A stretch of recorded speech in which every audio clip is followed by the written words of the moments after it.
What's up guys, it's Demapples back with another video. Hope you all are doing well.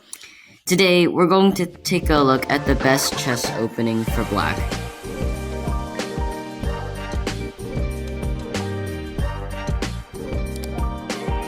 So, you've seen e4 and you've thought to yourself, okay, well this is the first thing you learn, you copy them, right? Knight f3, knight c6, bishop c4, bishop c5. But you found this to be boring, and so because this was boring, you switched to the Sicilian, right? But this was after knight f3, d6, d4, cd4, and knight takes. There are a bajillion lines. You can play this, you can play this, you can play this, you can play this, you can play this. Like, there's way too much things to memorize here. And so you're like, oh, that's too complex. Let's go for something simple like the French. But then you realize that after takes, or something like this, even the advance, you realize this bishop, it deserves better. Let's put it at that. Like, you put it inside a very, very nice house. Okay, so you've come across to the caro kann, which is obviously the best, simplest opening against e4. So let's take a look at this.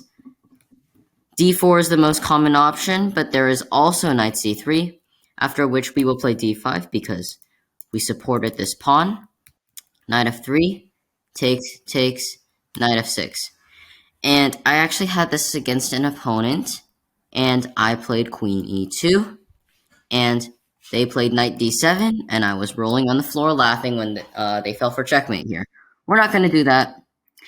After queen e2, we are going to play bishop g4, forcing them to capture us, and we have a very nice position here. So say they captured us earlier, we have all these plans. We're going to put our rook here, our bishop's going to come out, our pawn is going to go up, knights and bishops are going to come out, we're going to castle queenside, go here, and have a fun time attacking white's king, which is going to castle here. Let's take a look at that later as well. Another option you might see a lot is bishop c4. I don't understand this move at all. After d5, we just gain a tempo on the bishop. And after takes, bishop b5 check, and we block. Simply, we have more development. We're going to take full control of the center, going to develop our pieces, and probably most importantly, we have the c file to attack. And white does not have anything. He has no development, no central control. Black is already significantly better. So after pawn d5, e5 is the most common response. However, the exchange variation is also common, except people who play the exchange variation usually play passively and will let you get whatever you want. So we're just going to develop our pieces like normal. Get our knights out first and our bishops. Importantly, we seal off the bishop after we have moved it out. If we put it in first like this, we would have something like the French, which is kind of bad. Our bishop is just stuck. So we move it out first and castle. And yes, here's the point of the caro kann. You have the c file. You play on the c file. We have so much play here. Bishop's going to go here. Our knight's going to hop in. Our knight's going to go out and in. And we have tremendous pressure here. White is doing pretty badly if he does nothing like this. I mean, yeah, black's already much better here. I can also go for knight c3, but after takes, we again want white to take here, and we have the same ideas as before. Here's just a sample variation where white can get into trouble with very natural play. We're just developing, following our plan, we're just moving out our pieces to get our desired configuration.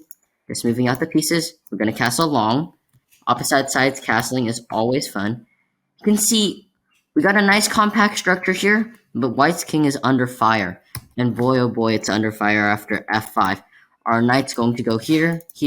White's bishop is already getting trapped. We can even consider doubling rooks on this file. And maybe taking here as well. I'm not sure. Maybe we'll get the knight to d5 instead of to e4, but e4 looks juicier. We can always consider the e5 pawn break, exploding our rook. And look at that juicy target behind. Black is doing really, really well here. And lastly, if knight d2, we can just take. And this is the exact same position. We're forcing white to take again. And we have the exact same ideas of playing on the open G file. He doubles our pawns, we say, be my guest. Alright, let's take a look at another common try you might face. Pawn e5. This is the main move, and after this, I like bishop f5. It's really close to the London, which I made a video on, and you should check it out. You get the classic London pyramid, and you get your bishop outside the pawn chain. And again, Black's point is that he will play c5 someday. He will develop his pieces, of course, and then play on the c5. That is the point, and it's the simplest and most likely one of the best ways to play. So say knight f3. h4 is also a common option. I like going queen b6. Because usually when people play like this, they're like, okay, well, I'm gonna trap your bishop. Ha ha ha ha ha, you're so stupid. But no, we're not going to get our bishop trapped like this. We're gonna go back. And after something like this, we're going to play for c5. This is always our idea. And white can get into some hot water real quick. He has to go rook h2 here. There's not really a good way to defend the pawn. You could go knight h3, I guess. But this is just a really bad move. After knight c6, like, how is he defending this? Is he going to go here? This is extremely weakening and just overall really bad. Engine is already saying black is much better after h5, because if white takes, black can go knight h6 with a very dominant position. Lastly, after here, let's say white goes passive with knight f3 instead of h4. Black is also doing very well and has a reverse London system. My favorite way of playing this position is replacing this bishop with the knight. The knight does very well on f5 as well, so we're just going to move our bishop back and slip our knight forward. And now that our knight is gone, we have vacated the square for our bishop. Doesn't really matter what white does. He can do whatever the hell he wants, because we have such a nice solid structure. White's not ever going to get through. So we're just doing this, doing our own little thing. And all of a sudden, when the time is right, we will go c5. Our knight's going to come in, our rook's going to come in, and all of a sudden, white's center is under attack. c2 is usually a target here, and black usually wins these games in nice strategic fashion.